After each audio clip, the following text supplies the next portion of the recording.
What's up, fanboys and fangirls? Welcome to another Review Point podcast coming to you from fanboysanonymous.com. We're doing more of these because things are happening. Movies are, releasing here and there. It feels weird after so many months, but It's exciting, isn't it? yeah, I'm enjoying being able to enjoy things. And, Yes. It's like you're enjoying life. yeah, which this one's going to be all about. I'm your host, as always, Tony Mango. Joining me for this is Robert DeFelice. Howdy, Tony. It is a quarter after 2 a.m. and we're going to talk about life. It's 2 a.m. on January 2nd, which, of course, if you're wrapped up in the whole, 2020 is over and 2021, let's try to make it a good year, and it's New Year's, and it's whatever, and then you decide that you're going to watch a movie like Soul, and then you're like, all right, I'm going to fight back some tears a little bit, Yeah, this was a very emotional movie. I watched it on Christmas. You just got finished watching it now. It's a beautiful movie. That's right off the bat. It's a beautiful, beautiful movie. Yeah, bury the lead here. Really big fan of that about this movie. So if you're expecting us to trash it, not gonna happen. This is gonna be one of the most positive reviews that we put out for a while, especially after Wonder Woman. Wonder Woman 1984. Not the biggest fan of that one, but These this. were released on the same day, and there's such a clear difference in quality. Yeah, there really is. For that matter, I'll say it. This is a lot better than Onward.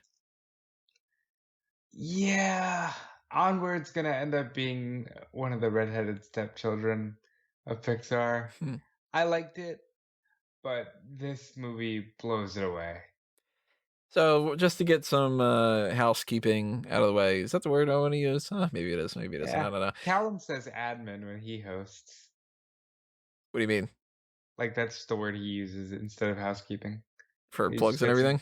yeah, get some admin out of the way. Get some cleaning up raking the leaves in the yard, or maybe I'll start getting into some other analogies here. Just some plugs to get you out of that, where you don't have to hear that later on when we get deeper into this movie. Obviously, if you are listening to us on any platform outside of YouTube, follow us or like us or whatever on those. But if you're on YouTube, hit the like button, hit the share button, hit the subscribe button if you haven't done that already. Ring that little notification bell. Show your support in any kind of way that you can, including leaving a comment below and telling us what you think about the movie. So we want to know what you have to say, just, not just what we have to say about things. Follow us on Facebook and Twitter. Check out all the stuff that's happening on fanboysanonymous.com. Check out the merchandise shops, TeePublic and Redbubble. And if you want us to do more of these kind of things, hit up the Patreon, patreon.com/fanboysanonymous. Not a whole lot of plugs to talk about just because I want to get into this. So I didn't know too much about this movie ahead of time. This was one of those movies that I completely slept on for the year. Like earlier this year, because I haven't been doing the Six Flicks picks. For anybody who doesn't know, Six Flicks picks is something that I've been doing for a couple of years now. Time flies. Where every month I'll look at the movies that are going to be coming out, and I'll write down the six flicks picks. That's kind of the point. Yes. The 6 movies that I would pick if I was told that I both only can see 6 movies, or in some cases have to see 6 movies. So sometimes there are no films in a particular month that I feel like watching, and I gotta pick with if I had to, gun to my head, I gotta watch 6 movies. Which ones would they be? And some other times it'll be like May or June, where there's an onslaught of films coming out, and I'll be like, oh my god, I can't pick only 6 out of these because there's 15, and then that makes that difficult. Whatever. Without having movies come out this year the way that they normally do, I've just lost track of movies that were supposed to come out. And a movie like Soul would be that type of a movie that wouldn't really be on my radar to begin with at the beginning of the year, because usually at the beginning of the year I do one general, every movie is coming out, which 6 would I do? Which, if you're interested, check it out on the website. I did that for 2021. Soul was not on the 2020 list as far as man, I can't wait to see this. And I had 20 something movies listed down just because I didn't even know that it really was a thing. I knew Onward was coming out, and I know that by now Pixar makes quality content, and even their bad movies that I've seen haven't been bad. I haven't seen all of them, but yeah, like The Good Dinosaur, I wasn't really a big fan of it. but it wasn't a bad movie. It was just sort of like, yeah, that's not Toy Story, you know? People really define The Good Dinosaur as like the beginning of a decline. And I'm like, if The Good Dinosaur is your benchmark of bad, you're doing pretty good. Yeah, Pixar overall, like, they might whiff a couple, but they're still gonna get on the base. So Absolutely. there's like not much that I had going into Soul where I didn't know really the plot. I didn't know anything about the film. I didn't know who was in it. I just knew that it was cute Pixar movie, I'm assuming. And then I've seen a couple things here and there, and then you said that you had watched it and that it was really good. And Caroline and I just got done watching it not that long ago, about an hour ago, and we both were just like, "Wow, this is really good." She How did actually, did she cry? Did she like she came forego in close. tears? Like, She at the very beginning of the movie, about maybe like 2 minutes in, she was like, "I already can tell that I'm gonna like this movie. I'm catching myself smiling," and I'm like, "Okay, that's a good start." And from pretty much the start to the end, this was just a good movie. a very good movie. It's a movie that even if you can look at the trailer and understand the premise and the moral, you should sit through the whole movie because it will take you on the emotional journey that you expect from Pixar. The world is beautiful. The world is beautifully drawn, especially like the soul realm or like the beyond. The gorgeous. And I can't say enough good things about this movie. Yeah, if we're talking like animation, for instance, she pointed out something that I didn't actually even notice, which was the Dorothea character. Her hair, the way that it was bouncing, so Yeah. well done. Like that had just enough of a bounce to it that you could tell that it was the way that hair would move. Like it's not moving because they're moving it. It felt like it had like a built-in engine that was just sort of like, well, that's the natural physics of it. Everything looked that sort of hyper realistic way that they do things where you can tell it's not obviously real. It's not supposed to be, but it's just that next stage beyond even something like Inside Out. Like this was crisper, and the skin tones of the characters were really great. Nobody looked like they were made out of like pudding or like clay. You know how like the old claymation used to be back, Yeah. way, way, way long ago, where it's like everybody felt like looked like kind of rubbery and you could tell like where the joints were. Didn't seem If like it. you watch, I believe it was the 2001 released Jimmy Neutron Boy Genius to today, like the animation has improved so much, and I I feel like Pixar really came into this movie looking to create a specific story, and they were able to tell that story very well, and I think invite in a certain segment of the audience without alienating anybody. Yeah, I mean, look at it this way. I am a white guy. This didn't approach itself as like a movie for anybody in particular, but I did think, leading into this, I was like, "Oh, this is a movie about jazz." I don't like jazz, really. It's not, like, my thing.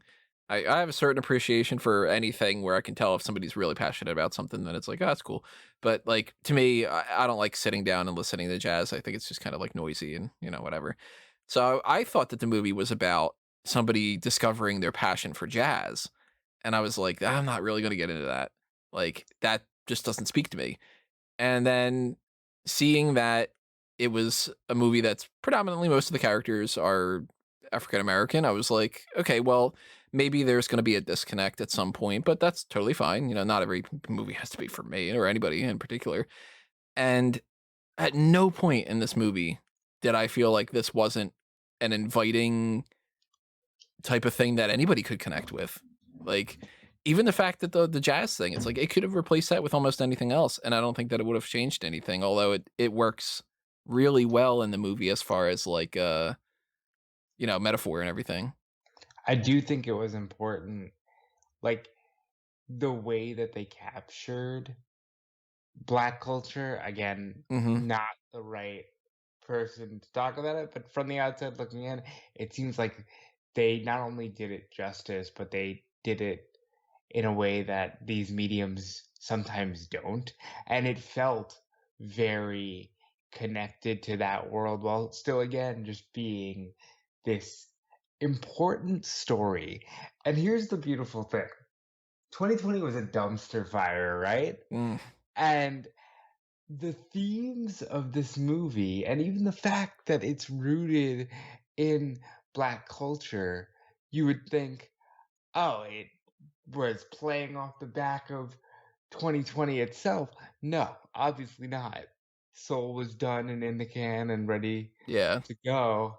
And it just adds to, in a positive way, adds to what 2020 was and what 2020 will stand for going forward. It really seems almost like if they couldn't have like planned this better, it was the type of movie that comes off as a response to the issues of 2020. Like, it's an inviting movie for people of different races, not just speaking to one ethnicity. And that was, of course, a big thing with 2020, which is, this racial divide. And some people that for some reason still have this issue of like people should, different people should be whatever. So I don't know. But we can get into a whole discussion about how stupid some people are. But, like I think like watching a movie like this, if you're a little kid, I'd imagine this is one of those types of movies that helps define how you approach the world. Like, Yes. if you were to watch this as a little kid, there's no point in this movie where it becomes anything about race. It's just, hey, these are people. And that's exactly what it should be with everybody. Everybody's just people. So it's like that feels great because I'm sure that so many people can watch this movie and they'll just be like, "Oh, Joe, yeah, he's a jazz musician," instead of he's a black man who whatever and blah blah blah. Like Morgan Freeman's talked about in the past. He's like, just I'm Morgan Freeman. Like just kind of like stop defining me by all these other stereotypes and whatever. They didn't do stereotypes in this in a way that was like, here's this type of character and here's whatever. It's just people. And then you get like the other response of 2020 of how terrible this year was for like selfishness and death and like how terrible every day is. Like you wake up and you're just like, oh, I'm glad that I'm still here, but oh God, I gotta wake up, like that kind of thing. And And one of I the think, overall themes of this one is just like, yeah, you should be happy about that. right, and I think this movie was initially intended as a, hey, not only kids, but hey, everybody, you can become bogged down by your work and not, even if it's something you love, sometimes you can become so consumed that you're a lost soul and you need to take time to just breathe and smell the roses. And again, perfect companion piece for 2020 because 2020 took a lot of that away and forced the introspectiveness in society. And all of a sudden, here's this movie that just pairs perfectly with everything that we felt all year long. And it's really a movie that I can't recommend enough. And we haven't gotten into spoilers about things yet, just in case, but we will later on. So, warning for anybody who hasn't seen the movie, I fully recommend watching the movie. And for that matter, I don't think you should hear the spoilers ahead of time. So, if you are thinking about watching the movie and you are the type of person who doesn't want to know what happens, then pause this, watch the movie, come back and listen to it afterward, or just run it in the background muted, technically speaking. But the the spoiler side of things, we're going to get into that and talk about how things actually go throughout the film. Um, so again, warning, warning, warning, warning. It's not the type of movie that you don't see where certain things are going to come. Obviously, like Right. It's not the most complex, oh my god, the twist was this whole big long thing, mind-blowing type of thing, but I'll admit I got a couple things wrong about my predictions. Um, and I guess I'll start with that a little bit. So again, one more time, warning, spoilers from here on out. One of the predictions I had that I was wrong about, I was like, oh, 22 is going to be the cat. That like she's going to realize that she doesn't feel normal because she's not, her soul isn't meant to be a person, it's meant to be a cat, because she's being a little bit pain in the ass, and cats are a pain in the ass. And I was like, that would be like she could be the companion for Joe, because Joe doesn't have a love interest in this movie, or any kind of like prospects like that. Joe doesn't have like, oh, his wife passed away and they have a kid, or he's watching after the kid, or anything of like a legacy type of thing. So I was like, oh, he'll keep the cat and it'll be that kind of thing. And then I started thinking about it and I'm like, well, you know what though? The cat's a hospital cat. If he just takes the cat, then that's kind of shitty.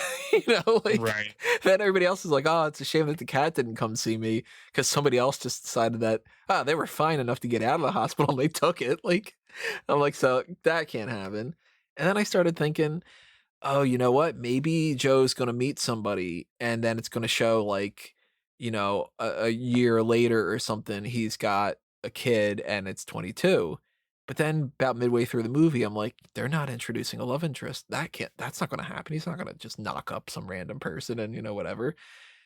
So I'm like, well, all right. I don't know where they're going with 22 in that regard. I guess they won't have some kind of resolution with that. And technically speaking, there isn't that sort of a resolution, but there is still a resolution because obviously at the end, 22 decides to live, and that's like, I'm cool with that.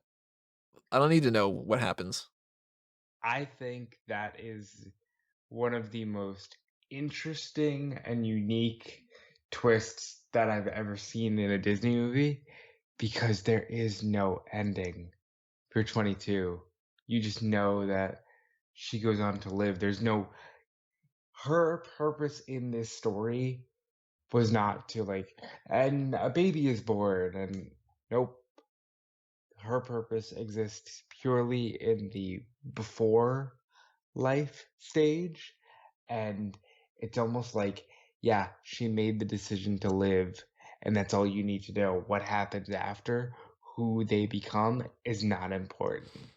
And that to me blew me away. I was like, my God, I was looking forward to, because like you, I'm thinking, okay, so she'll be the cat, or she'll, or Joe will have a kid, or you find out that this is all like back in time, and that she's actually the girl, from, Yeah, the one that he's teaching, like yeah, that she re-inspires the passion for that, or I yeah. even I'm thought thinking, that there might be some kind of a scene afterward, like a post-credit scene where Joe's older and she's one of his new students, and that he just goes like, you remind me of somebody, like one of those kind of things.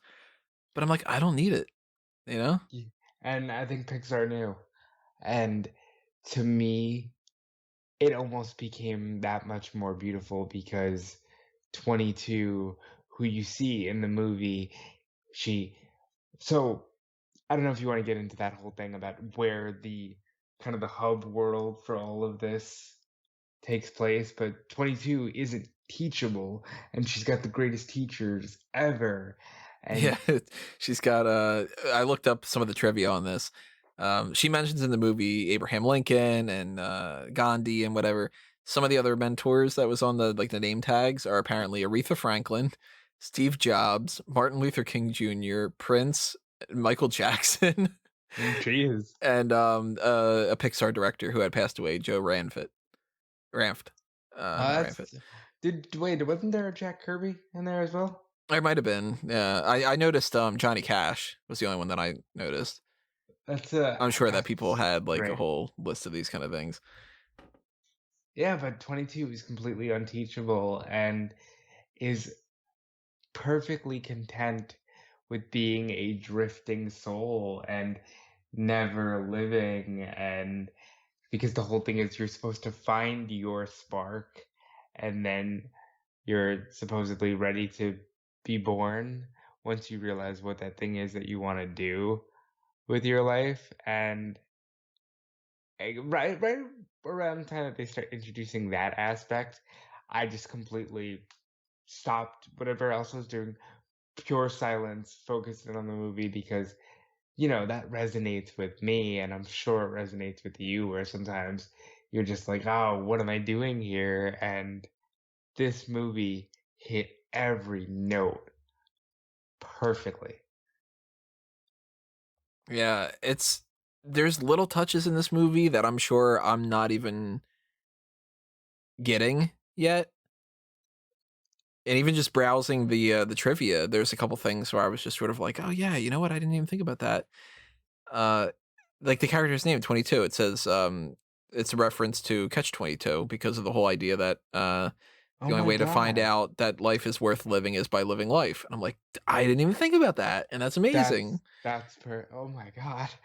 Apparently, the last line in the movie was originally, "I'm not sure, but I'm going to enjoy every minute of it," and they changed it to, "But I'm gonna live every minute of it," because they realized, like, well, pain's still gonna be a part of life and whatever, and you can't just be That's like, everything's gonna be great because it's not, but, you but know.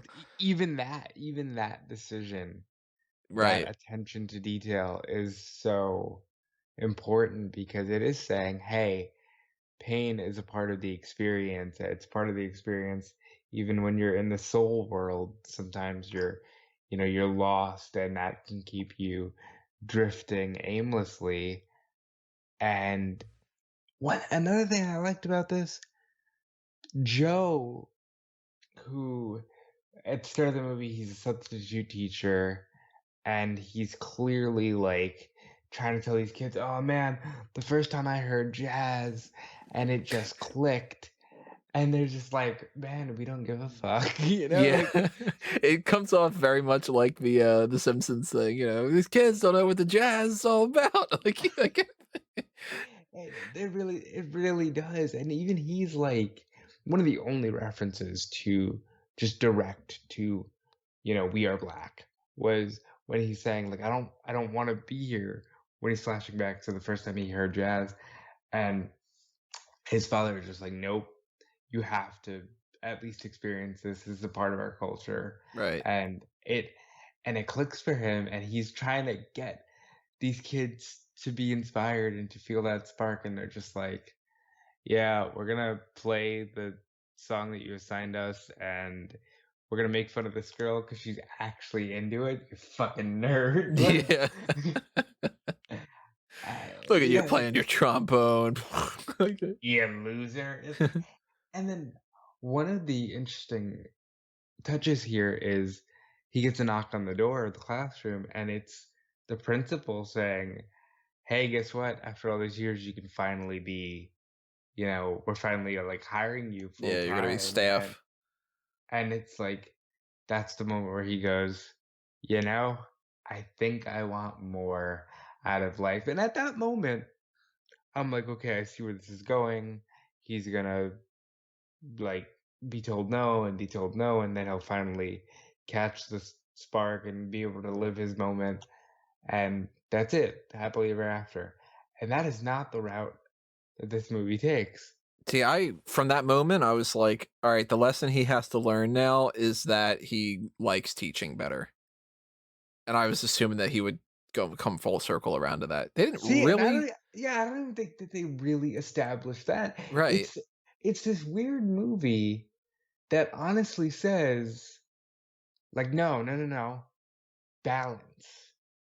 He's gonna get to do this thing and Yeah. still do this thing, and realize that somewhere in the middle is where it all matters.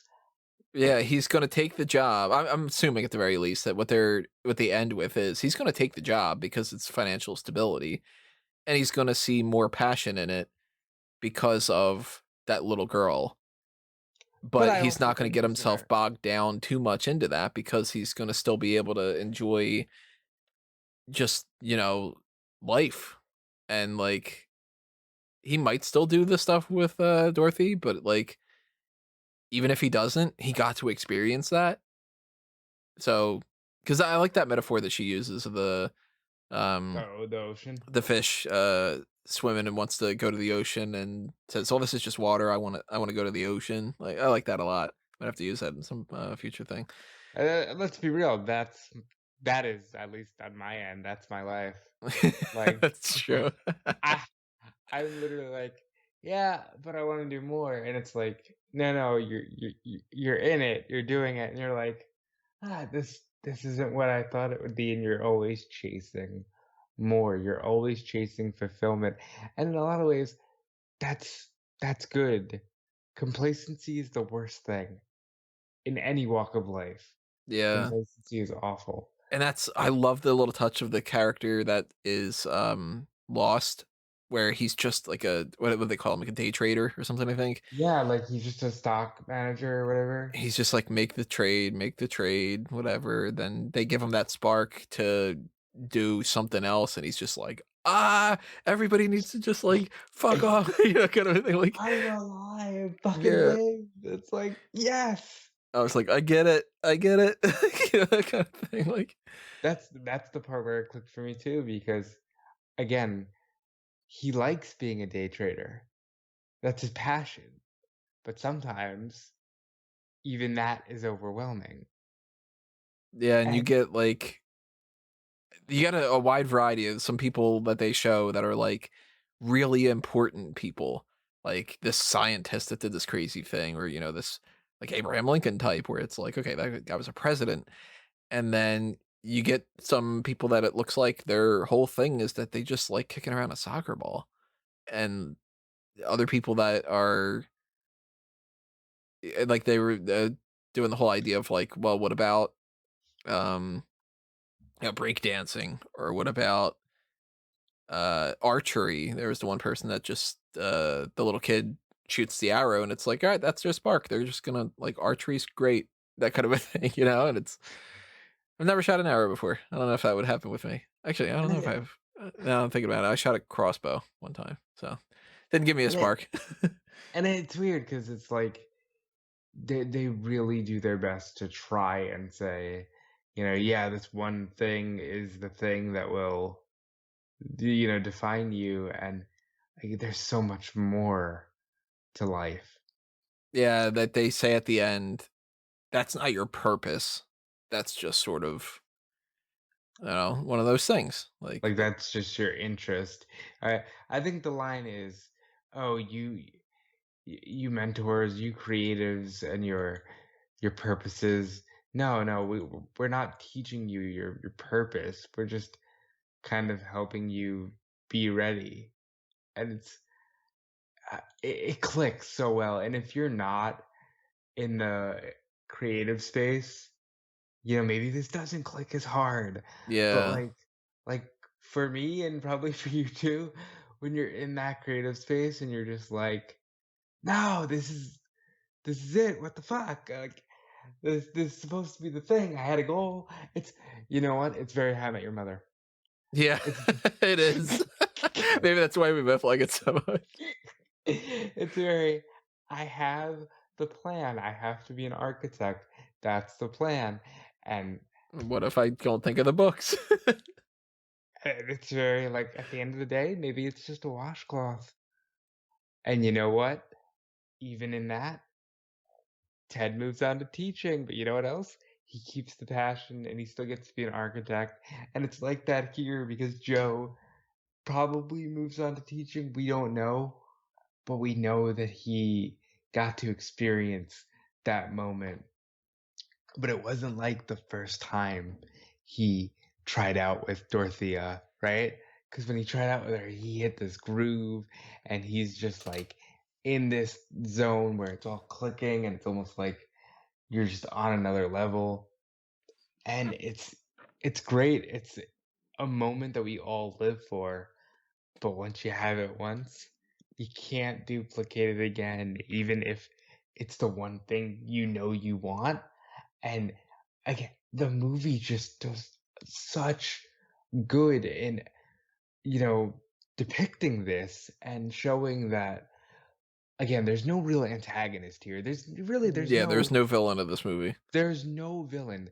The villain is the complex thought of how to live a successful life. It's existentialism is the villain of this movie. It really is, and it's so important.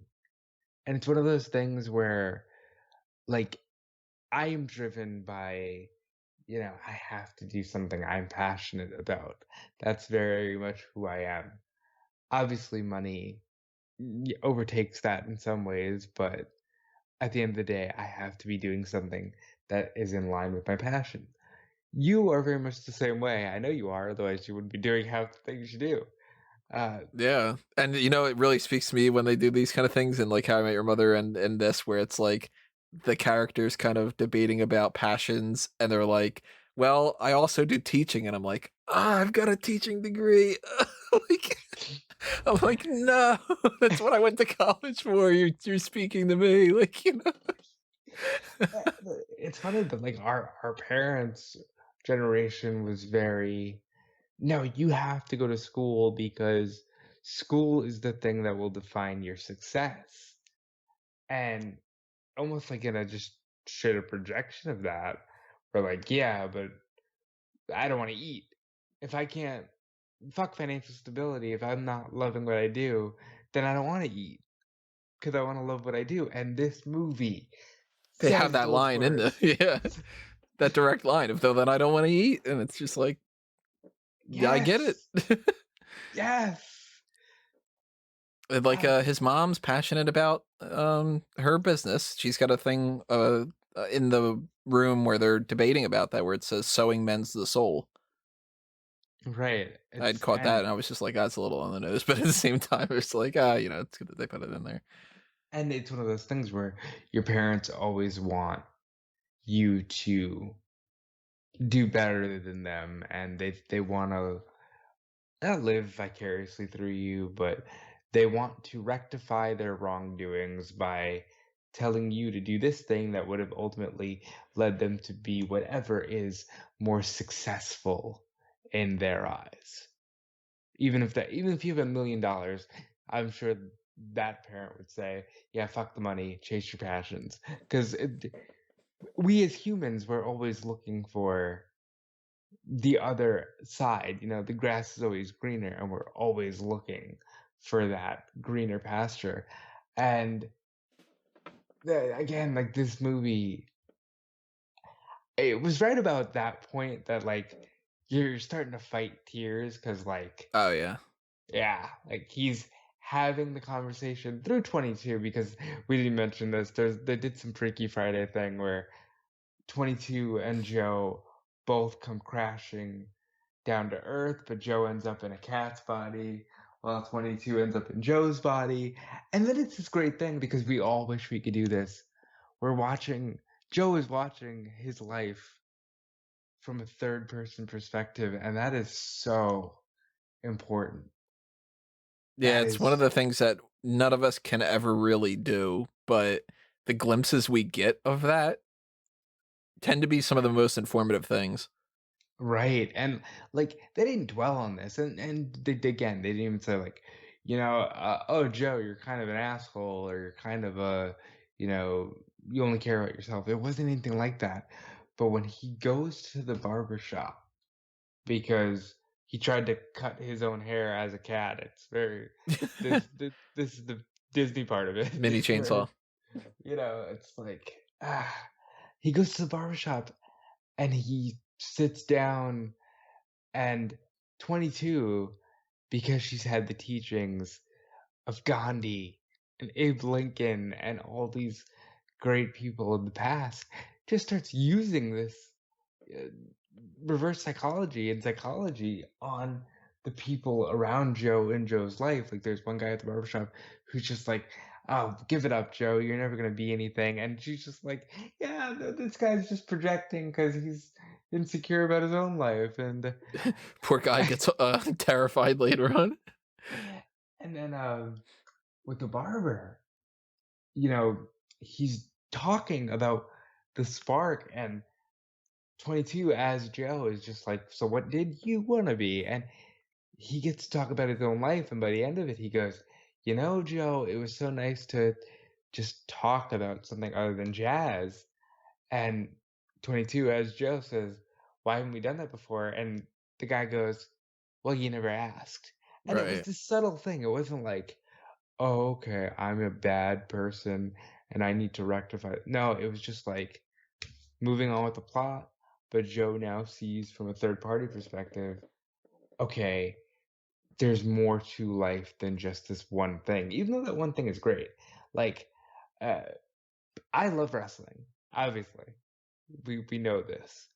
But like when I watch a music documentary and I see how music is created, I'm like, this is so cool. Or when I watch anything from like Comics Explained, I'm like, oh, this element of entertainment is just as good as wrestling. You need to take a break from that main thing. Right. And I think that was so important for Joe to learn. And even if everything he does in life is going to be centered around jazz, he learned that, like, there is something beyond this, and I need to find it because I'm wasting away in this one center focus, and there's a whole world out there. Yeah, it's your obsession doesn't need to be your soul, well, soul, Yeah. soul as in SOLE, your sole focal point and able to be able to enjoy life. Like, here's a weird analogy. Like, well, it's not really weird. I'll give myself better credit than that. One of the things I've brought up years and years and years at this point, whenever I fill out like some kind of like little survey type things or people ask me about it or whatever, I've always been a big, big fan of.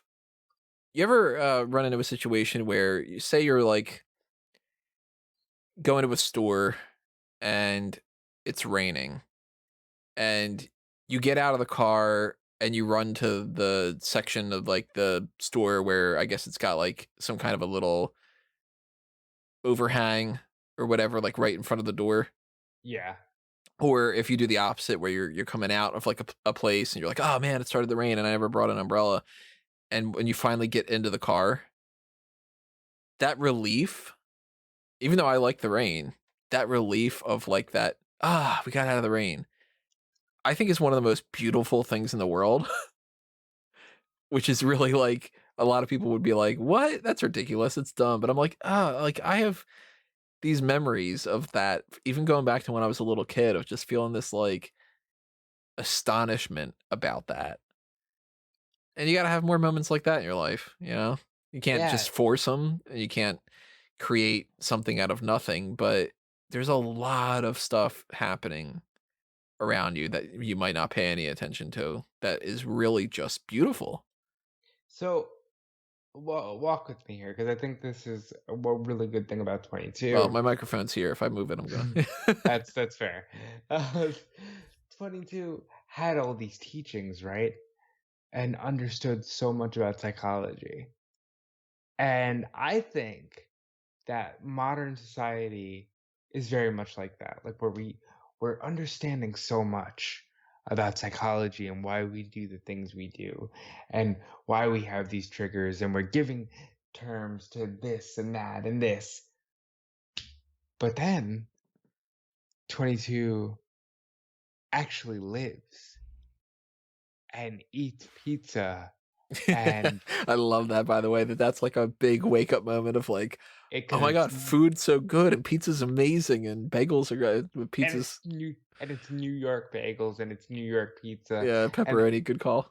that hits on a different level for me, but like the idea that you can have all the knowledge in the world, but after a while, like you're just you're painting yourself into these corners because you think you understand so much. Sometimes you're trying to recreate what you already know. How many times do you hear this now? Like, oh, you gotta get your serotonin levels up and you gotta release these endorphins. It's like, or or we could just try to live our lives and that's kind of what this movie does, where it's like, yeah, okay, you understand all of that from a fundamental perspective, but you haven't even tasted a lollipop. Right. And then you're gonna taste that lollipop and it's gonna be freaking amazing. You're gonna Take some road lollies. Yeah, you're gonna see a leaf fall on your nose, and it's gonna be like this moment where you're like, "Oh my God, the world is the gift." Like, and there are moments in life where you're not gonna feel it every day, and to expect that is unreasonable. But sometimes you gotta look around and just take a deep breath and go, "Holy shit, the world that we live in is actually like beautiful, and it's so important to enjoy every aspect of that, especially now as we're like bogged down in just all the wow, everything is terrible." And then you go outside and you're like, you know what? I'm kind of laughing with this guy. Maybe it's not all that bad. And I thank Pixar for giving the next generation, hopefully, this idea that like, yeah, life is good. Because a lot of the other Pixar movies that we grew up on were like, hey, it's okay to try new things, and hey, um, People who are different might not be all that different, and you can still see eye to eye. You know, right, you got a friend in me, that kind of thing. Or right, or like sometimes like monsters don't always have to be monsters. You know, you can give kids all of that, and like Finding Nemo, which I guess is like you can always keep swimming. I guess it was the main takeaway from that. Like you can always find your way back. listen to your dad. It's one of Yeah, the kind of like but even like, Nemo's got a protective dad that needs to, by the end of the movie, Marlin goes from being overprotective to being like, I gotta let my kid live his life. And right, and there's all of those are great, right? But I think this generation, with everything that we know now and everything that we have now, kind of just needs to know, hey, go outside, live your life, and don't get too bogged down in what you're meant to be and who you're supposed to be, because that is something that I feel like is going to plague the next generation even harder because they have so much more stuff to decide, you know? And it's gotten even crazier. And they need that knowledge of like, let the leaf fall on your nose, take a road lolly or two, go get a slice of pizza, and enjoy the ride because it's the ride. It really is. I loved also the variety of like, they didn't really address death too much in a movie that's about death, where like you weren't seeing, I mean, like you see him fall down the sewer manhole and he falls with the train and like, different things like that. But it's like when he first shows up, there's an older woman. I think she says she's like 90 something She's or like, I've been whatever. waiting for this for a long time. It's like, yeah, I like And that. there's a great moment, which is played for laughs, and I laughed and all that, but it's also really kind of great too, where he's passing by a whole bunch of different people, and he's like, why aren't you going the other way or whatever? And one goes, I don't know. And I love that because it's like, it is true. Sometimes it's just sort of like, I don't know. Like, and obviously they don't address like suicide in this, and they don't address like, they could go far deeper and darker if they wanted to take it in certain different directions, but there's not a single character that they show that when they're in like their soul format, they seem to be like upset. Like Right. there's the lost ones, which they're not really fully like souls that are lost. They're living people that are, they're in like the inspiration realm, so to speak. Um, and there's people like Moon Dragon or whatever was his name, Moonwind, I think. Yeah. that he's somehow able to connect with this level just because he's a hippie and he's spinning a sign, which I thought was great. I love that. I thought that's He hysterical. was Caroline's favorite character. Voiced by Graham Norton, Huh. funny enough. I didn't catch almost any of the voices in this. Jamie Foxx was the only one that I was like, I'm pretty sure that's Jamie Foxx. But 22 was Tina Fey. yeah, Tina Fey. Didn't know if that was her. Didn't click with me either. You know what was funny? Is why do you sound like you're an older white woman? I don't know. Voices are weird, man. But they go into this whole thing about that, and they could have gone into some different directions, and I'm sure if you wanted to like expand this world and do sequels and stuff, you could, but I don't think that they should. And I don't know, at the end of it, I felt like they really like this movie felt like they made it after really, really thinking about it, because it doesn't seem to have anything in the movie that it doesn't need. And for that matter, also apparently 22 was the original main character. It was going to revolve around 22, and Joe was going to be like the guide to like show her what's great about like living. Almost like It's a Wonderful Life. Right. But when they decided to switch it over to Joe and do that kind of a story but in a different direction, I think that came out so much better. I would agree because I think if we take the same story, right? Same everything, but we make it all about 22 being nervous because she has failed so many times at finding her spark.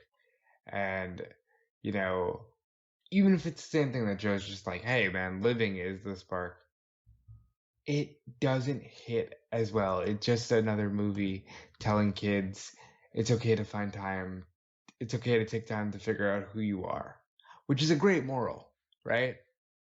But when you're telling it as an adult male who is lost and is struggling with the everyday aspects of life, it hits so much different and it makes it more timeless.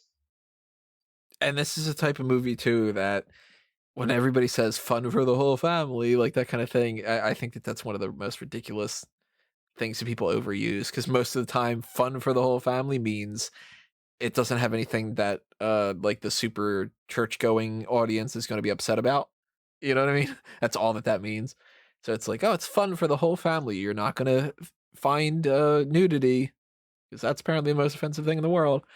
But this type of movie speaks more to adults than kids, yet it gives enough of a set of morals and lessons to learn and everything, and connectivity, because it's like it's funny and it's cartoon and everything, that kids can get something out of it too. But Pixar, over the years, they've been getting more and more where they're like speaking to the 20 to 30 something year olds. They're growing up with their audience. It really is. I mean, when did Toy Story come out?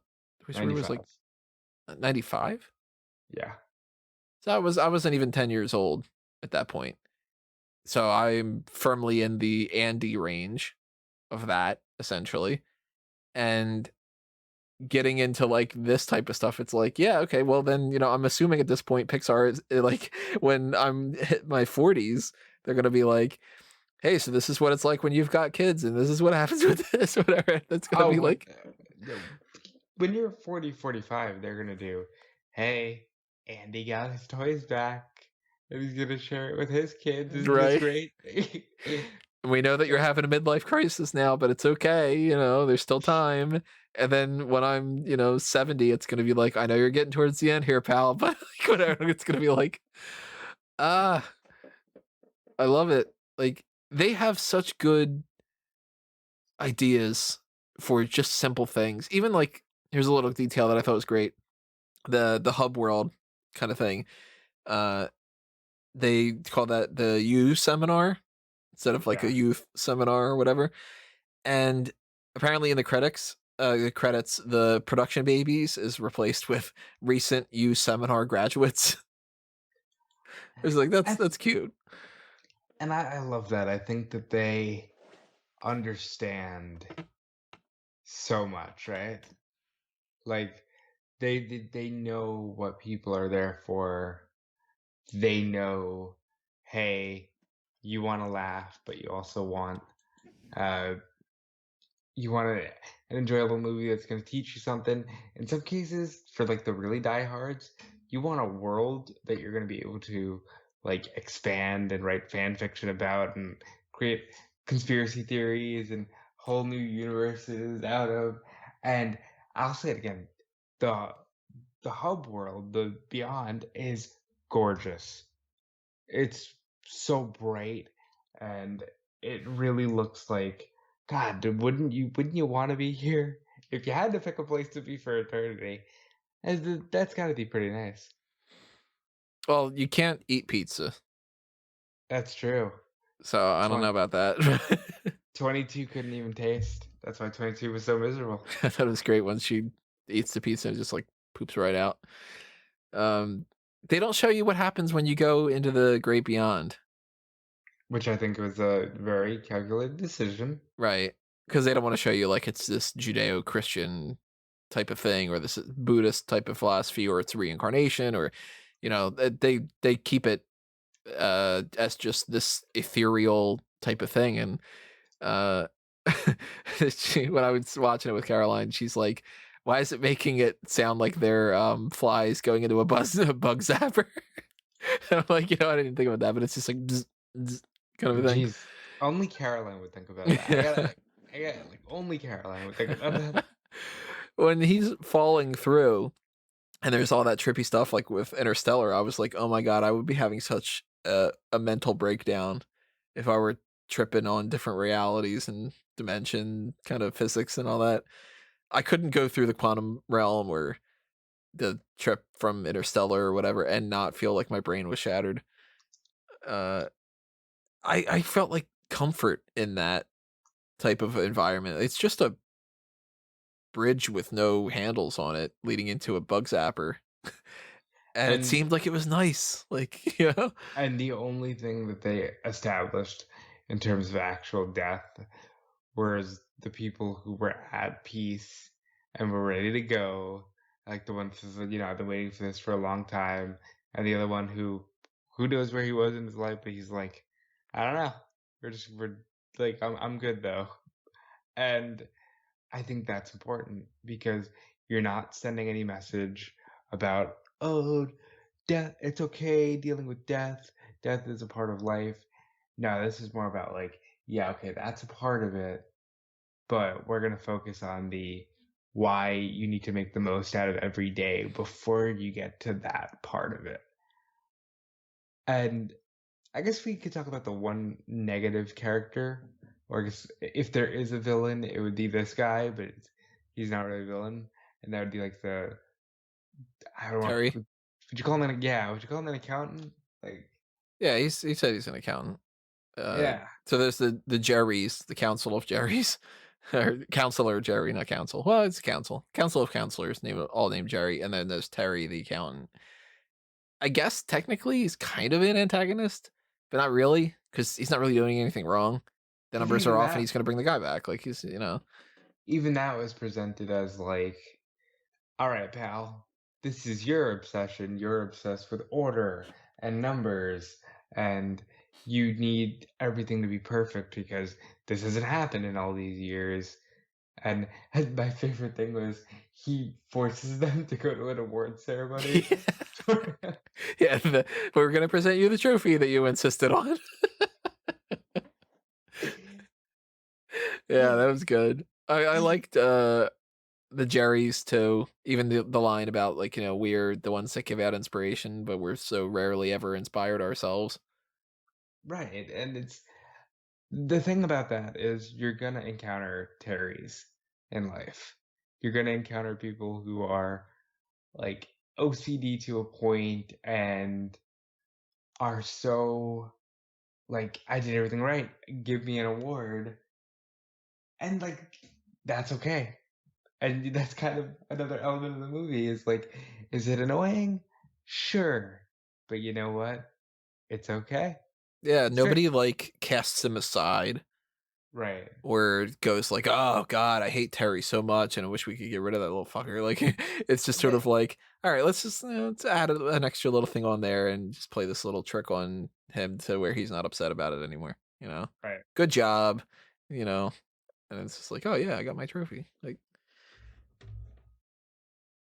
it's And it's really just like it's so pure. an uplifting type of thing.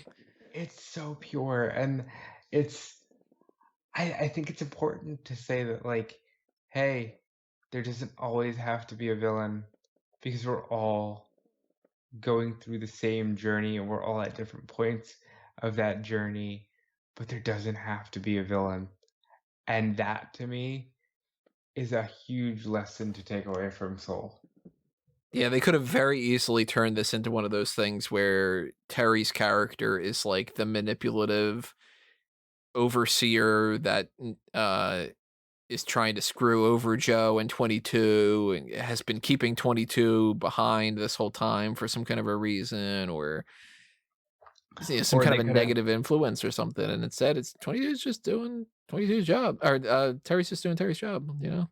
or it could have even been like when he realizes that, you know, the numbers are off, they could have turned it into like this whole I'm gonna keep you here forever. You know, Yeah. you could get no, no, no. Terry's just trying to do his job. Like it's again in life, and I think this is especially important after 2020. In life, there doesn't always need to be a villain, Or a reason. right? We're all just going through it, man. Now, I'm the type of person that tries to find reason in things, despite the fact that I also don't believe in karma or destiny or whatever a lot of the time. So I'm very contradictory and it's maddening. But like You try to find reason because you're a very logic driven person, and right, that's it, it drives me crazy because I'm just like there has to be a reason why this happened. And like if the reason is, well, you messed up, then that's the reason. And if the reason is there is no reason, then I go, well, there, come on. You know, it's like, well, I it's don't kind of deal with abstract there is no possible answer type of things really, really well. I tend to like finite. At the very least, even if it's not necessarily finite, I like to have that sort of it's open ended, but this is probably the right thing. You know, it's like for me, Inception. Spoilers for Inception. I'm like, oh, the top falls.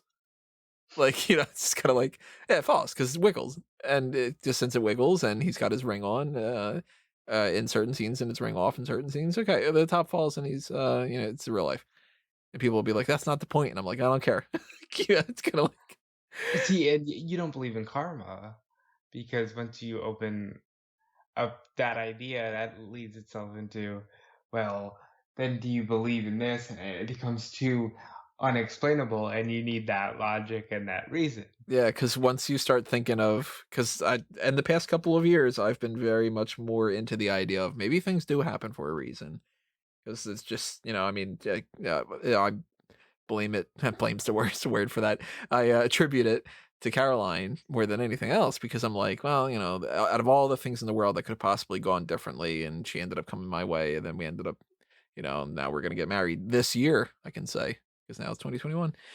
Uh, Yes. the whole like that type of thing makes me think about other things and makes me kind of put some certain things in perspective. And then when things don't have a reason for that, I end up thinking like double about it. And when you get into that rabbit hole of trying to figure out the karma reason or the destiny transaction that happened, you know, of like, well, why did this person have to die? Well, and I had to die because of this or whatever, like, you know, that kind of a thing. You go far back enough, and then you go, okay, so then who started the existence? And then you're like, how could there be a thing if there's nothing? And how could there be nothing if there's something? And and then the next thing you know, it's 6 o'clock and you haven't gone to Okay. bed yet, and you're just sort of like, I need to take Benadryl and go to sleep. You know what I mean? Like, And for me, I'm very much in that same boat where I I still believe in karma, but I was like a super believer in like but I did all these things right, and like, what about these people that did me wrong? At the end of the day, you do realize like everybody is struggling and going through it. So that's why in the last couple of years, like I've let go of a lot because like you learn and you grow and you can't always hold everything against people who've done you wrong because you don't know why. Like again, everybody is going through it. I know you see a lot of those cheesy things that say, well, you should be nice to everybody because everybody's fighting a battle on the inside. Here's the issue with things like that. We've bogged this down into just words, where a lot of this is just corporate speak or accepted forms of verbiage to make It's the Hallmark movies card go. bullshit. Yeah, yeah, that's a much easier way of saying it. But when a movie like this comes along, and for what, like 90 minutes or so, perfectly encapsulates why, hey, life is like that sometimes. You just gotta go, man, I'm glad that things have worked out enough to where we live in this time where I'm sitting on my couch and I'm watching this movie on Christmas in the middle of a pandemic, and things could be so much worse. But you know what? I'm watching this movie on Christmas, and I'm about to watch Wonder Woman, and I don't know at that point that it's going to be a dumpster fire. But like life is good, and sure, did this movie get me a couple times because we're all uncertain about where we are in life, and you need that reminder to live every day, and that time is fleeting. Yes, but this movie did it so well, and I would recommend that you all watch it. All of you. Fully recommend. I don't care if you're listening to this in 2025 on February 12th, the Tuesday. It's you watch this fucking movie. Is that a Tuesday on I have no clue. I let's don't know. see, 2020. I'm gonna click on here, 2025. Let's get into of course I did the longest possible means that I could do that. February 12th, you said? Yeah. Wednesday. You're one day off. Ah, damn There's it. that damn leap year. That damn leap year. You see, that's what happens when you butterfly effect, and I've gone back in time. But no, this movie was Well, really, really we'll good. compromise. We'll say if it's Tuesday the 11th, February 2025, and it's 11:50 at night, and you're getting ready to watch the movie, which you're gonna start it at 11:59, then it'll start And now it's technically. Wednesday the 12th. Yeah, Ha! now it'll technically be Wednesday the 12th. Then that kind of thing. You're doing 50-50 here. But you need to watch this movie, and you need to know that you need to enjoy life, and you need to eat bagels sometimes, you know? And ask people about their lives. It's not always about you and where you're at. I know it's easy to vent to your friends, but sometimes you gotta go, all right, not about me. How are you today? It's very important. And maybe you haven't found your spark, or maybe you found your spark a long time ago and you're like, I don't know, man, it's not happening. It's not working out the way I thought. Things happen for a reason, as Tony and I have been saying. And look, if I'd never found Tony, wouldn't have half the shit I have. But I did, and it took a long time, but it eventually paid off. You see? Like, life works out beautifully, and part of the fun in that is not knowing and not figuring it out and just kind of taking the leap. And you never know too. That's another thing. Like assuming that everything happens for a reason, and even if you look at it this way, even if there's no like grand plan, there's no pre-written story. It's not like every action you make is going to do something. Even if that's not the case, every action you and everybody else makes does change things just because it's just the math of it. Like, it's impossible not to influence things because of the fact that you are a person who is doing something at any point, even if you're sleeping or you're standing in line somewhere. Like, everything that you do influences something. And let me just use the analogy of standing in line. You could be standing in line at the bank. I don't know why you'd be going in. You could just do the ATM, but it's a different story. And the fact that you're standing in line in front of somebody means that they have to wait. And that they have to wait means that everything else on their clock gets pushed back differently. I don't know how many times I've been in a situation where, say, like, my mom will be like, "Oh, there was an accident, like, right on the road that I was at, like, 2 minutes before I went on there. And if I would have gotten done earlier, I would have probably been in that car." Or, like, if you run into a situation where you're like, one thing begets the next. There's the line from the movie Ink. Did you ever see the movie Ink? I did not. There's a really good part in that movie that says, one thing begets the next, and, you know, if you wanna change something, something's gotta stop the flow. It's just this one leads to that, this leads to that, and it's kind of an example of, somebody can drop. I think that they use it. It's been a while since I saw the movie, but it's like a character drops, like, their, some of their groceries because they bump into somebody, and then they're like an orange rolls, and then somebody goes to pick it up, and then they bump into somebody, and then somebody else is looking that way, so then they do this, whatever, like, and then it all leads to something in the movie. But I'm not gonna spoil it.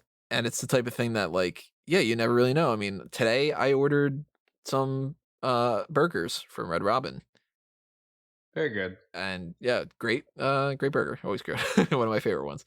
And somebody had to deliver the burgers. So that guy, that's part of whatever happened with him. And if he wouldn't have been delivering, maybe something bad would have happened. Maybe something amazing happened because of this. Maybe on the trip over here, he realized that he really likes a house that's in the area and he buys one. Or, my parents bought this particular house in part because now I don't believe in psychics. I think that they're all kind of BS, especially because the one time I got my cards read, I was told all this information that was totally wrong. And a couple things that were totally right, which were not at all something that a psychic would need to know. Like, I'm good digressing here, but it's a But funny story because why not? This psychic's like, "I get the feeling you don't sleep a whole lot," and I'm like, "Oh, do the big fucking dark circles under my eyes tell you that?" Like, well, hey, they're being observant. like, oh, you gotta be a psychic to understand that information, huh? You know, like that kind of thing. But somebody had said to them that the house that they were gonna buy was gonna be this particular thing where it was gonna have this one tree out front, this one type of a tree, and just the one tree, nothing different or whatever. And out of all the places that they were looking at, they were thinking of some other areas, and they eventually came across what was gonna be a brand new development, and they had one tree out in front of, like, the test house type thing, and it was the same type of tree that they were talking about. So then they ended up getting this house, and, so it's like, yeah, is that like a self-fulfilling prophecy sort of a thing where it's like, "Oh, that fits in there, so let's go with that kind of a thing," or is that just one of those weird things that works out that way? And you never know if the one little leaf, those little helicopter leaves, are fallen for a particular reason, or if it's just kind of one of those inconsequential things. But you never And know. It could just be a penny. It could just be a yellow umbrella, you know? I guess for my own personal, I can share bits and pieces of this and kind of leave it at this. Sometimes what you're doing at a particular point in your life, you don't have to be the one who reaps the rewards of whatever it is. Maybe what you're doing is to benefit somebody else, like how Joe is a teacher and he's igniting the spark in others. I think that's an important level too, you know? It's not just about my story because we're all side characters in each other's stories, you know? And sometimes it's your turn to play the main character, and sometimes You just have to be a really good background character. But each role is so important, and you have to embrace it, know your moment to be the main character is coming, and then know when that moment is over so you can then help somebody else get that moment. And we're getting really weird, but like, but yeah, like this, it's it's just important to know that we all play roles, and you don't always have to be in the lead in the story, but it's all going somewhere. I How I Met Your Mother again. Uh, Zoe was an awful character. I didn't like Zoe. Yeah.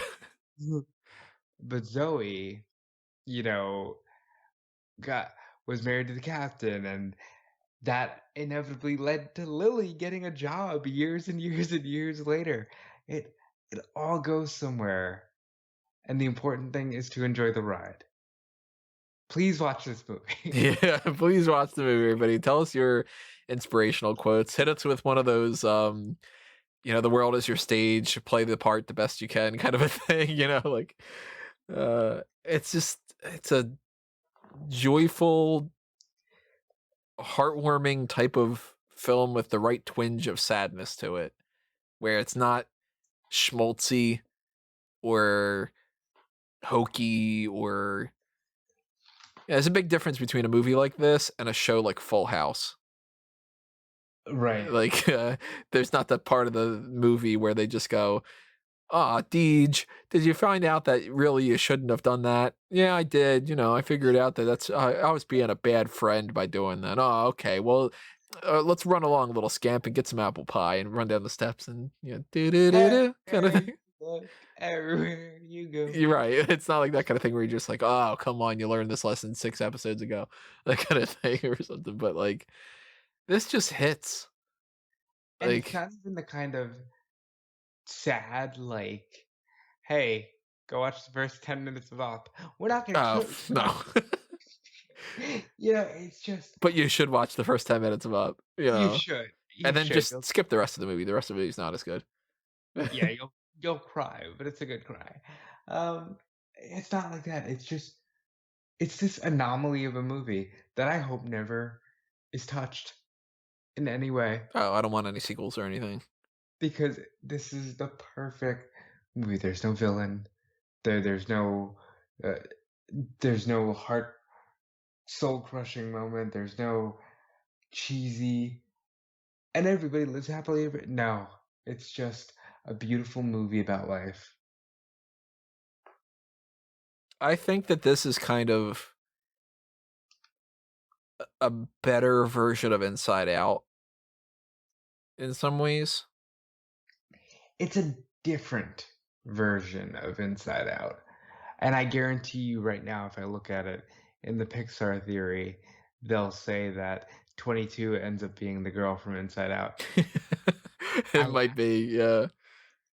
I She's bet supposed to be the 22nd soul that was ever created, so there might be some time stuff going on. I don't know. I bet you anything in the world. I need to look that up now. That's gonna be that's a rabbit hole for another day.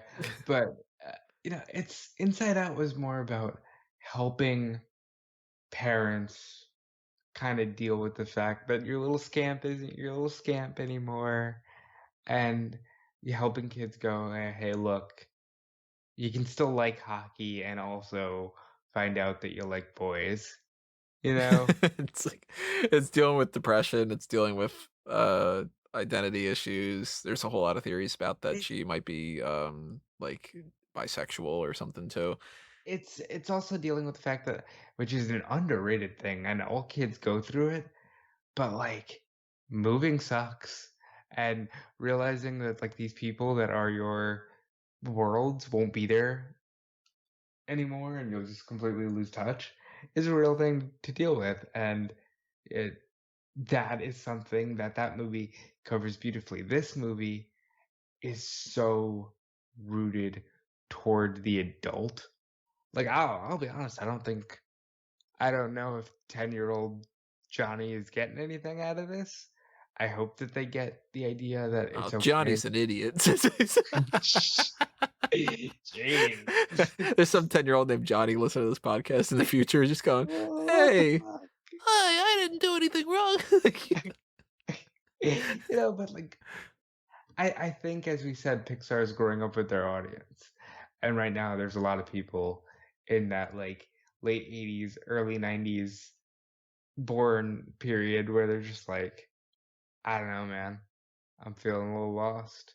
I mean, they Things even made the aren't as magic. character practically middle-aged, if not just Yes, to be able to do that. Like, because I think it's important to say like feel a little lost.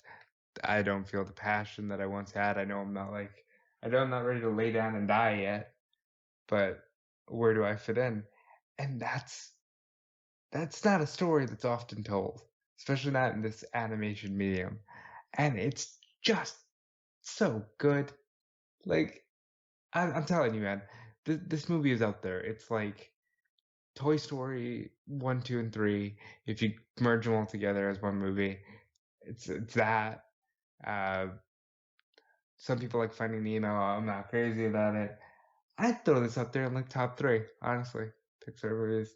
let me bring up my my Letterboxd and see how I ranked certain things, because in my mind, Toy Story is my favorite, and it's probably just always going to be my favorite just because it's so good. But let me see about it, because like I would rank this around the same range, but better than Wally. Like, Oh, this is much better than Wall-E to me. let me see where I put on this kind of thing.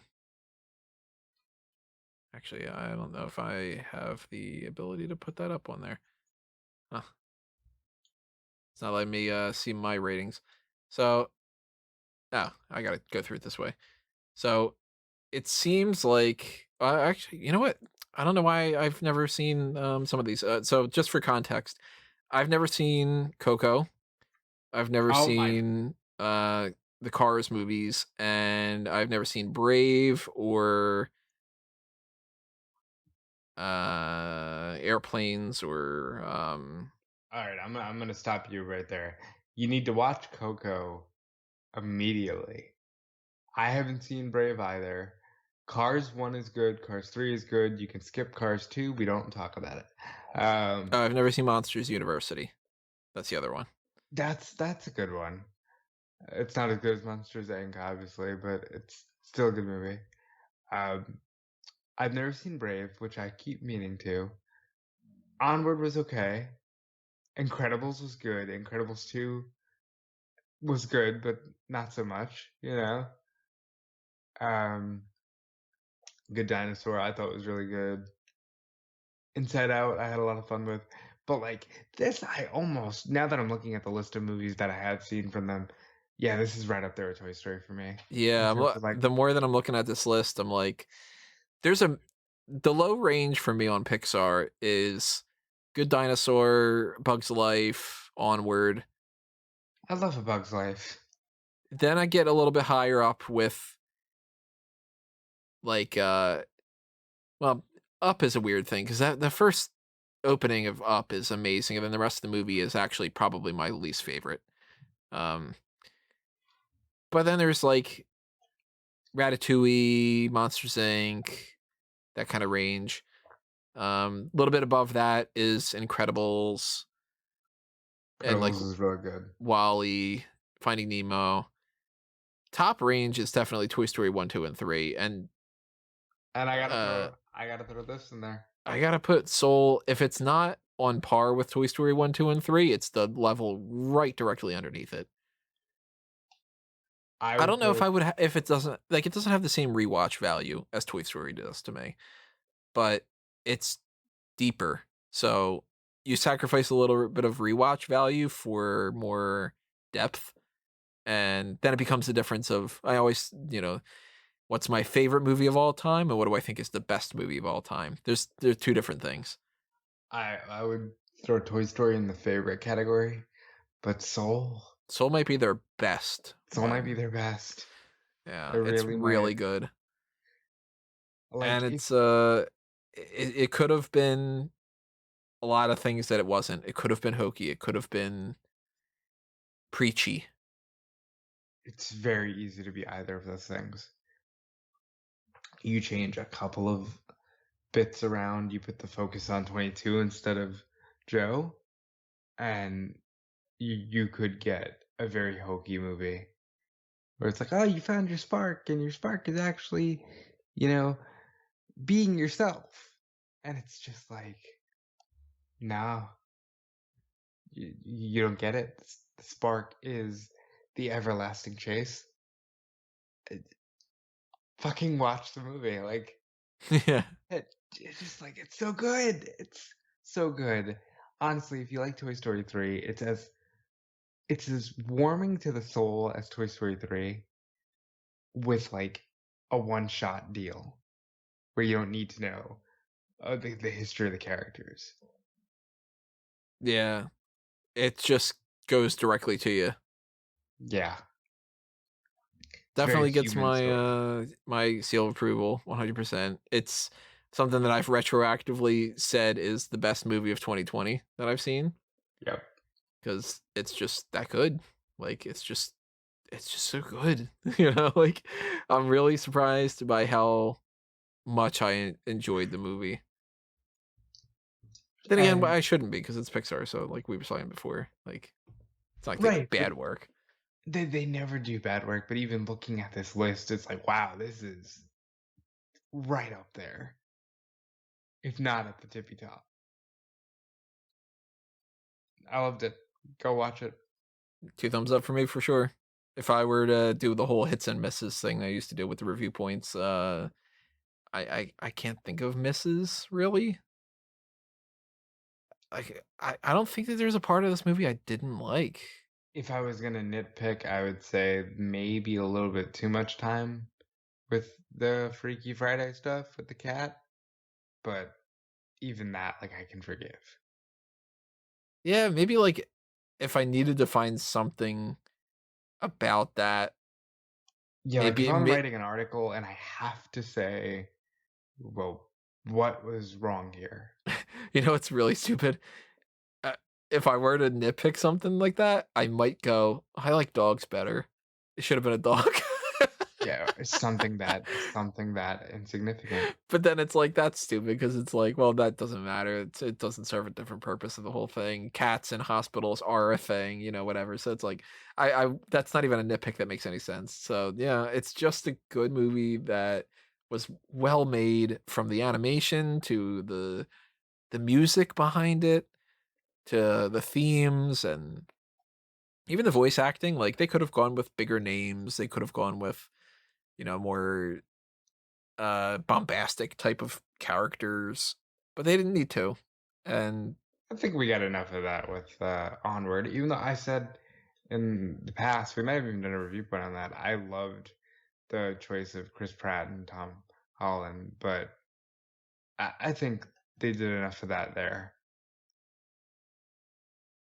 you know, I mean, they did it with Inside Out. They did it with. They typically do. Oh, I really liked, by the way, John Ratzenberger did have a cameo in this. He was the guy on the train, so Huh, they got him in very another one nice. of them. He's the good look charm. So I just thumbs up. I don't know what else really to say. I think it kind of sums it all up, right? Yeah, uh, thank you for indulging us on this journey through Some our existential uh, stuff. through ourselves and through like actually one more thing because I watched this on Christmas and Brody Lee died the next day, and even that kind of hits you harder because you then realize, wow, this guy like embodied the spark of living life, and all these things come together to create just a beautiful experience. And watch the movie. If we didn't spoil it enough already for you guys, if we did, sorry, I told you about the warnings. And if we, you know, if it doesn't matter, then you watch it anyway too. But yeah, Here's definitely watch the here's the movie if you're on thing. the fence. Even if we told you everything about it, just watch it anyway if you're on the Yeah, fence because about it. it'll hit you differently. We don't know where you are in your life, and maybe it's gonna hit you differently. And maybe that's what you need right now, because like it's just a great movie, and I hope to see more movies like it, and yet never another one like it. Out of all the movies I've seen in 2020, this is the one movie I'd recommend the most, for And sure. that's high praise coming from a man who loves his movies. Do love my movies. Do want to see so many more this year. Different story for another day. But yeah, if you did watch the movie, drop a comment below. Try not to go too deep into spoilers just in case anybody clicks on here too fast. But yeah, or at least give like a spoiler warning or something. And tell us your thoughts. Tell us what you liked. Tell us if it got you to cry. It got me very close. It Very close. I came close right about when like I'm thinking, oh shit, is he just gonna die? Like is he just gonna let himself like go away? The part Very close. where he's playing the piano and he's just thinking about all the inspirational stuff in his life. Like the thing that really got me, I'm wrapping up the podcast talking about a whole nother point here, but that whole thing was really really beautiful. I'm gonna have to check that out again. But I guess maybe the implication might not be even true, but I thought they were implying he's playing the piano with his dad, and then they have him on the beach, and they're like, it's like him and his mom, and they're looking out into the ocean. I'm like, oh, they're spreading the ashes. Ah, yeah, I didn't even. I don't know if Mm. that's what they were going for. That's how I interpreted it, but I was just like, man, I'm gonna cry. Like, if I wouldn't have been watching it with Caroline, I probably would have cried. But Man, I do the whole thing where I fight back on all that. I've only cried at 4 movies ever in my entire life. Um, yeah. I mean, like you, if you're not ashamed to cry, you will cry. If you're like us, where you're trying to like you're do just like, everything you can to stop it, yeah, you might let one tear fall out, but you know what? It's okay. yeah. So great movie. And yeah, if you've been following everything that's happening here, you'll know that at some point when the next thing happens, we'll do another review point. I don't know what that'll be, when it'll be. I'm It'll be in assuming about 2 weeks when we do Batman Soul of the Dragon. We're probably doing Batman that. Soul of the Dragon. And then after that, most likely something about WandaVision, because that's coming out Same week. January 15th. Same week. So those two at the very least should be coming up in January. As I mentioned before, I did my 6 flicks picks for the year, at least as far as what's currently announced. So check that out if you're interested in that. If you want to go back and check out the Fanboys Film Awards, where I talked about the other movies that I had seen in 2020, that's up on the website as well. Obviously, if you want more content from Fanboys, I want to give you more content. That's one of my sparks. So the best way to make sure that that happens is to show your support in whatever way you can, whether that's just hitting the like button or letting somebody know about Fanboys in case they might want to check it out, or it's a donation through the Patreon, or it's something through the merchandise shops or whatever. That is all awesome. It makes you an awesome person too, because you're helping somebody do something that they like. And if you are into the wrestling side of things and you want to check out what we've got going on there, you probably know by now because probably you came over from the wrestling stuff. But just in case you haven't, smarkoutmoment.com. That is where you'll find all the different stuff that we work on as far as my stuff, but we also do work elsewhere. I'm part of eWrestling News and Bleacher Report, and Rob's got his stuff over at Fightful and WrestleZone, and you can follow him Yeah. all over the place and what he's got going on too. Yeah, it's wrestling for me is where I really start to jazz. That's where I get my jazzing going. So you can check me out on Fightful.com as well as WrestleZone.com. I do the Wednesday Night War podcast every Wednesday with Sean Ross Sapp and Alex Pulowski. Come say hi, come talk pro wrestling. I would love to do more of this because I just love pop culture in general, and Fanboys Anonymous allows for that blanket of discussion. And I hope we get to do more of these in the future. Same here, everybody. And I hope that you enjoyed this podcast. Hope you enjoyed the movie as well. And we will talk to you next time. But for now, it's time for us to geek out. Adios.